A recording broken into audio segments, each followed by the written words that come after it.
लखनऊ विकास प्राधिकरण की कार्रवाई अब एक बार फिर से विवादों के घेरे में है। परिवार के साथ अमानवीयता का आरोप है। तस्वीर अब आपको दिख रही होगी। इसमें एक छोटा सा बच्चा आपको नजर आएगा जो बाहर अपने गेट के बाहर खड़ा है और माता पिता उसके अंदर है। दरअसल ये जो तस्वीर है वो लखनऊ की है। लखनऊ विकास प्राधिकरण की जोन 6 हुसैनगंज में हुई सीलिंग की कार्रवाई विवादों के घेरे में आ गई, लेकिन प्राधिकरण द्वारा मोहम्मद तारिक कुरैशी के अपार्टमेंट पर की गई इस कार्रवाई में अमानवीयता के गंभीर आरोप लगाए गए। परिवार के साथ सील किया गया, ये अपार्टमेंट सील किया गया था। जानकारी के मुताबिक प्राधिकरण की टीम जब कार्रवाई के लिए पहुंची तो अपार्टमेंट में एक पूरा परिवार मौजूद था। परिवार के सदस्य जिसमें एक हृदय रोग के पीड़ित थे, ये कहा गया। लेकिन इस पूरी कहानी की, इस पूरी घटना की सच्चाई क्या है, जरा अब आपको ये बताते हैं।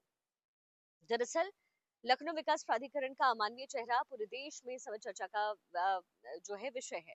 खालिद के घर को एलडीए के अधिकारियों ने सील किया था। इससे पूरा परिवार तकरीबन 5 घंटे तक घर में ही कैद रहा। इस दौरान स्कूल गया जो उनका छोटा बच्चा था वो घर के बाहर भूखा प्यासा खड़ा नजर आया। शाम को अधिकारियों ने इस सील को खोलने के बाद स्थिति को सामान्य किया, लेकिन उससे पहले ये खबर चर्चा का विषय बन गया।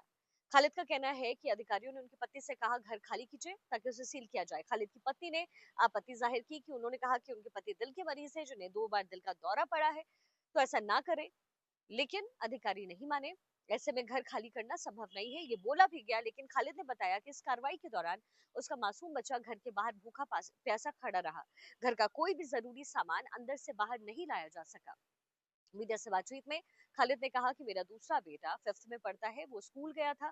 स्कूल से जब वो वापस लौटा तो दरवाजे को सील पाया। मेरा बेटा 5 घंटे दरवाजे पर ही खड़ा रहा। खालिद ने यह भी बताया कि उनका मकान 2017 से ताहिर कुरैशी नामक बिल्डर के अधीन निर्माणाधीन है, लेकिन अभी तक ये अधूरा पड़ा हुआ है। उन्होंने आरोप ये लगाया है कि एलडीए के अधिकारी उन्हें बिना नोटिस दिए हुए घर सील कर रहे हैं। कई बार उन्होंने अधिकारियों से अपील की कि वो बिल्डर से बात करें, लेकिन ना अधिकारियों ने सुनी ना बिल्डर फोन उठा रहा था। शाम तकरीबन 6 बजे जो है एलडीए के अधिकारियों ने घर के सील को खोला, क्योंकि जो उत्तर प्रदेश सरकार तक ये बात पहुंची।